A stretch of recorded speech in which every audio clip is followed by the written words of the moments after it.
So first of all, let's talk a little bit about discretionary effort. What is discretionary effort? And discretionary effort basically is, it could be summed up as an attitude. So let's back up, talk about an attitude, and then we'll talk about discretionary effort. All right? So first of all, what is an attitude? Typically, what we've talked about in terms of an attitude is an emotional response to external stimuli. That there are things outside of myself that impact my emotional state of being. So that's what we've typically talked about as an attitude. And I don't know if you've been around teenagers or if you can remember being a teenager, but teenagers are often said to have lots of attitude.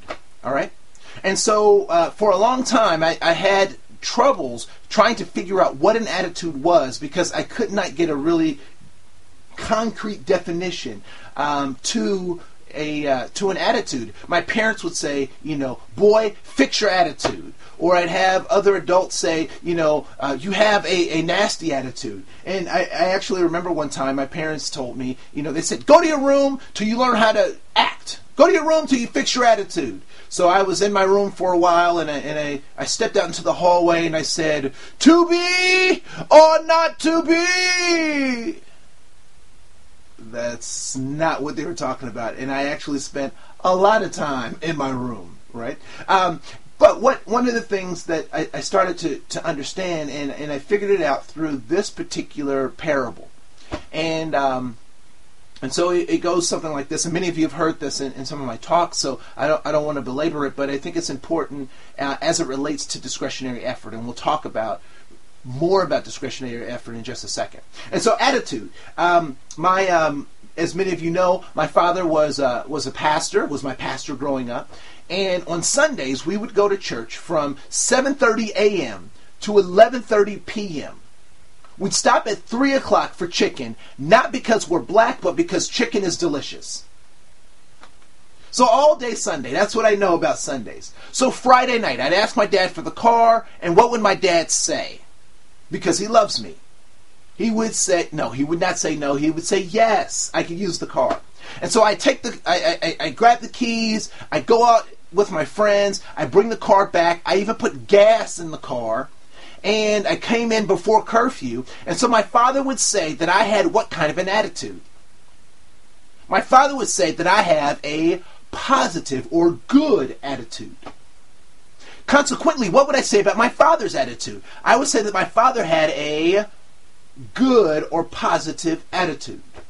All right?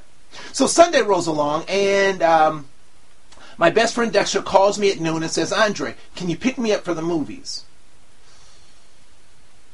What do I know about Sunday? Sunday is church day. Like literally, church day. All day. But Jesus is my friend, and so, I can count on that friendship to carry me over, right? Right, that's teenage logic for you. But so, I'm feeling gutsy. I go up to my dad, and I say, Dad, can I borrow the car? And what does my dad say? He says no. Not only does he say no, but he gives me a lecture about how I'm leading people to hell. And as a matter of fact, every negative consequence in my family, the ultimate consequence was hell. You didn't do the dishes, you're going to hell. He didn't say it, but that was the implied message. And the interesting thing is, you could go to hell yourself, or my father could actually buy you a ticket. But at any rate, so how would I respond to my father? I would say my father has what kind of an attitude? Because he said that I couldn't borrow the car Sunday. I would say that he had a bad attitude. Consequently, what would my father now say about my attitude? That I have a bad or negative attitude. So what is it that actually drives, creates, or defines one's attitude? Now, before I would have just stuck with the limited definition that I was given around the emotionalness or the perception or the perceived result of blah, blah, blah. But it became very clear to me, and my parents kept telling me this over and over again, change your attitude, and I had no idea what they were talking about until this lightning bolt struck me. That an attitude is determined by your goal. When one is able to reach their goal, they are said to have what kind of an attitude? a positive attitude. When one is denied access or has limited access to their goal, they tend to have what we would refer to more commonly as a bad attitude. So what is it that determines an attitude? Your goal determines your attitude. And so when I have an employee or I'm working with a coworker or I have a student and I'm working with them and I find that they have a bad attitude, what is the one thing that I know for sure about them? That they are ultimately not reaching their goal.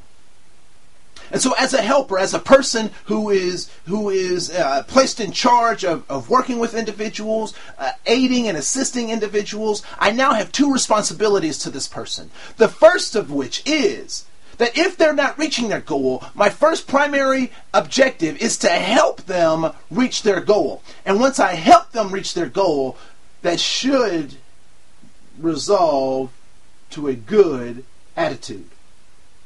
All right? And so that's the first thing, to help them reach their goal. Do I necessarily need to know what that goal is? Not necessarily, but it's my job to help them and aid them in finding out what that goal is and helping them accomplish it. Now, there are situations where accomplishing a goal or helping someone reach their goal is not manageable. It's not something that can do. So at that point, as a helper, as a person who's in their lives to aid them in whatever endeavor that we're engaged in, my next step then becomes to help them find a new goal. All right? Because if I have a goal for them, what will they do with that goal? They'll push against it. They'll resist it. They won't like it. They'll feel forced. They will do a sloppy job. But when it is a goal that they have to accomplish, that they've selected, then I can hold them accountable for it because they've driven that process. And so when we talk about micro-inequities and discretionary effort is an attitude that allows an individual to give 100%. So in the next video, we'll talk more about discretionary effort. See you next chapter.